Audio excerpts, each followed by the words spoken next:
नमस्कार।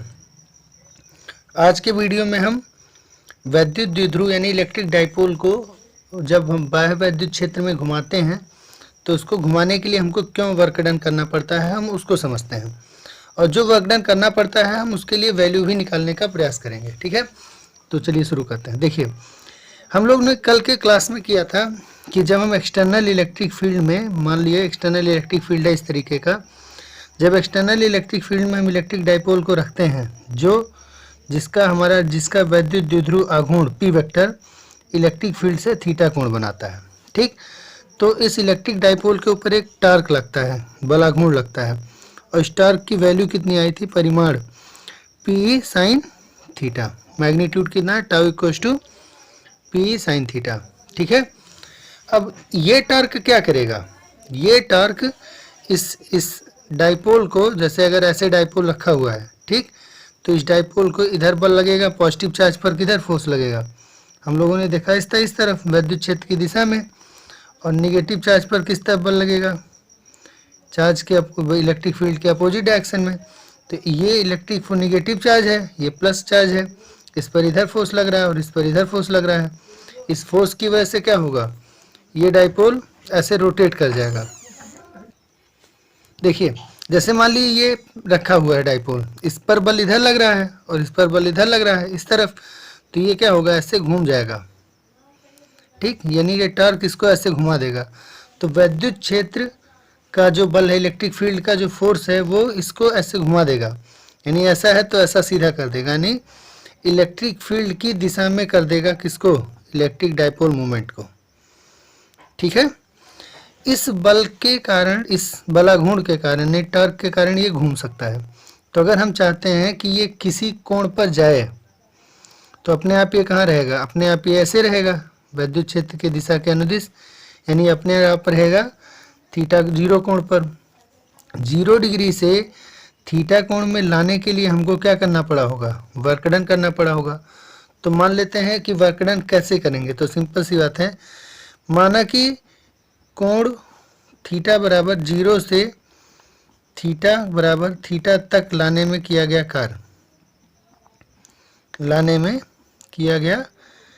कार्य हमको क्या करना है, निकालना है।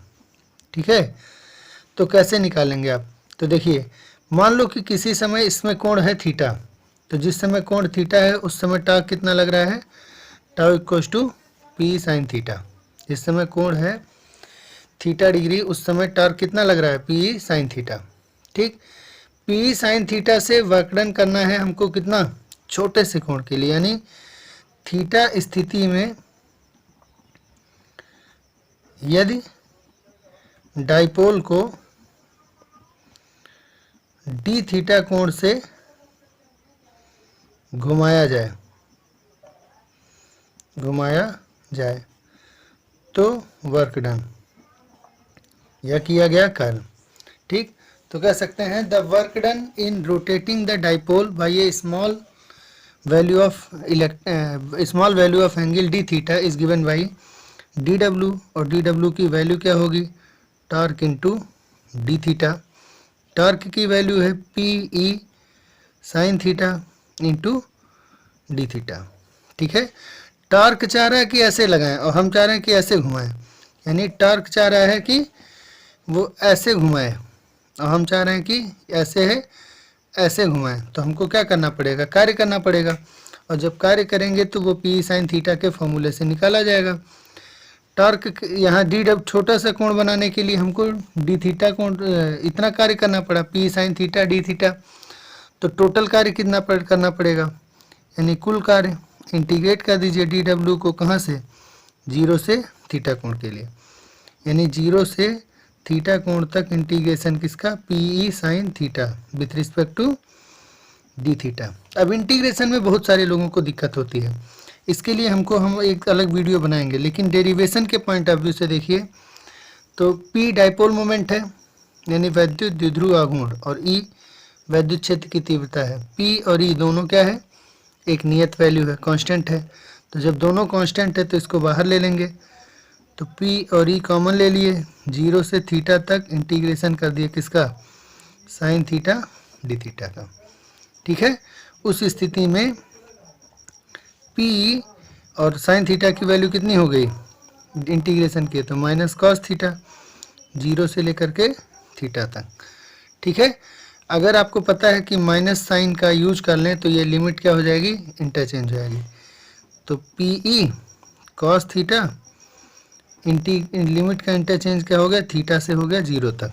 ठीक है, अब आप मान रख दीजिए पी कॉस थीटा की वैल्यू अपर लिमिट हो गया 0 डिग्री, माइनस लोअर लिमिट हो गया थीटा। तो कॉस 0 से थीटा, कॉस 0 की वैल्यू कितनी होती है, 1 होती है, तो हो गया P E in bracket 1 minus cos theta. ठीक है, ये हमारा वर्क डन का फॉर्मूला हो गया। ठीक, लेकिन अगर मान लो कि कहे कि बोर्ड पेपर कहे कि थीटा बराबर थीटा 1 से थीटा बराबर थीटा 2 तक घुमाने में कार्य, तब क्या करेंगे, तो W बराबर हो जाएगा P E cos theta 1 minus cos theta 2। ठीक है, ये ध्यान रखिएगा। क्लियर हो गया यहाँ तक।